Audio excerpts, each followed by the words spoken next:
some discussion,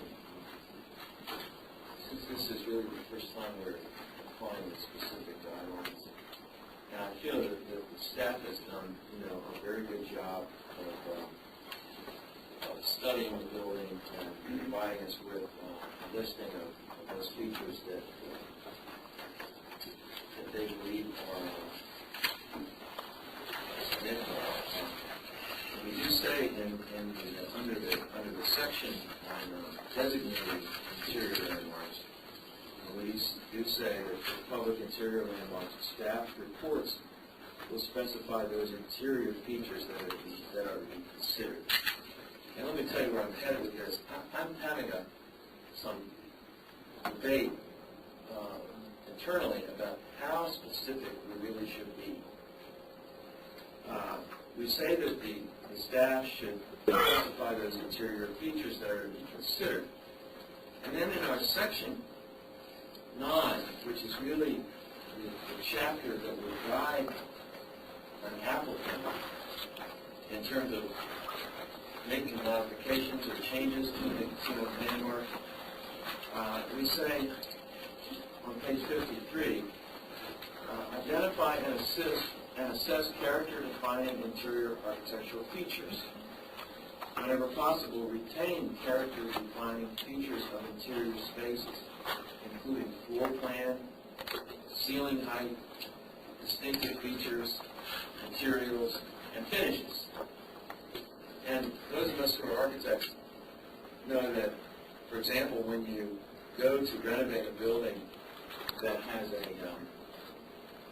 that's eligible for tax credits, you don't go into the situation knowing exactly what you're going to do.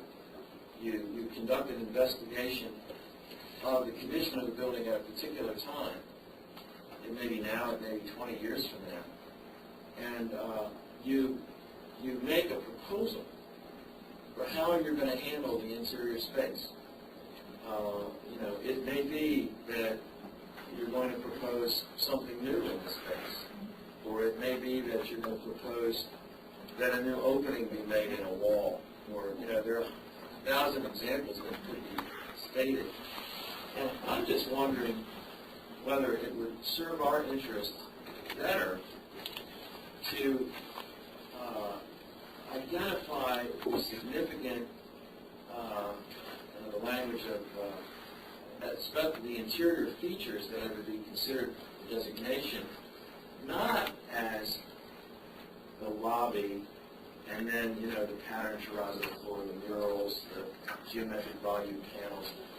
I mean, I'm sure this is a very good survey, and not, for example, the auditorium, and specifically say the double height volume of the space, the sidewall lighting fixtures, but whether we should say the lobby, the men's lounge, the auditorium, the second floor mezzanine, period.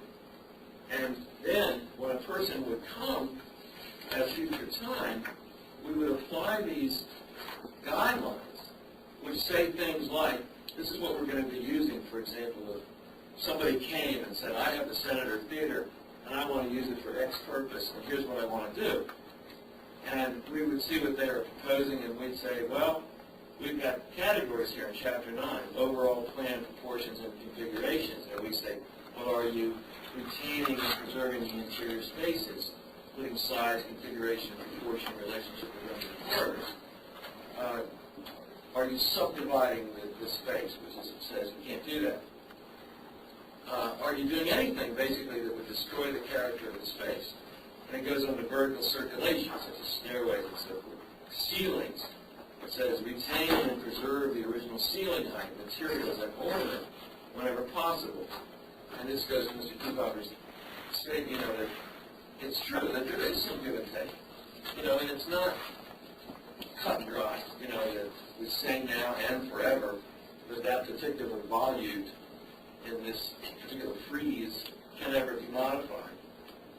Windows and doors, railings, structural systems, even mechanical, electrical systems.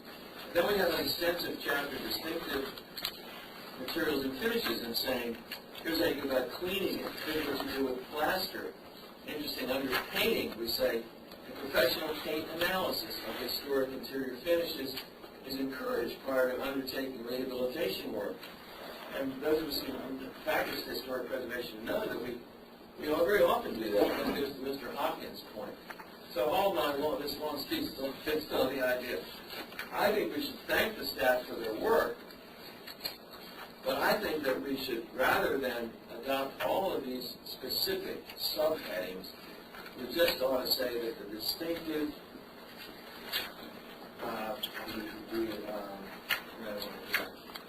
back on page 25, that the interior features that are to be considered for designation are the following. And I would say the lobby, the transition area, concession area, the men's lounge, the ladies' lounge, the auditorium, and the second floor mezzanine. In the same spirit that when we adopt the exterior landmark designation, we don't say, well, the glass block and the plaster. We say, that's it, it's the exterior. And then come to us with your proposal of how you're going to modify it. I don't know if anybody agrees with that. That's my opinion. Mr. Can, thank you.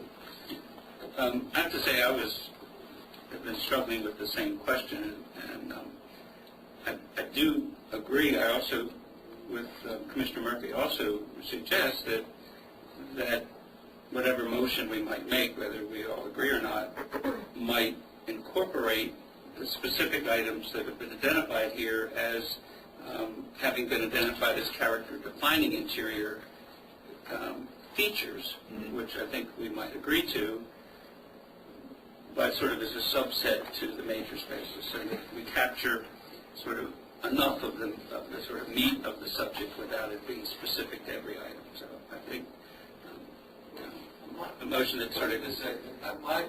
Where I'm coming from is I'm sort of thinking about this commission in the future, and we should realize now that what we're doing is we're designating the interior, and we're making a general statement that this auditorium is historic, and then we talk about walls, floors, ceilings, everything that's in there, and it's not what we do now that is the last word. It's what we do when there is an application, permit application, to make changes. And then we'll be challenged to figure out, somebody might want to, I can think of an example, not to alarm anybody, but, an example of, for example, a wonderful project that I saw in Europe, and it was actually the German architect who's doing the new law school at UB came and showed a historic interior, somewhat like the Senator, where a new structure was placed inside it.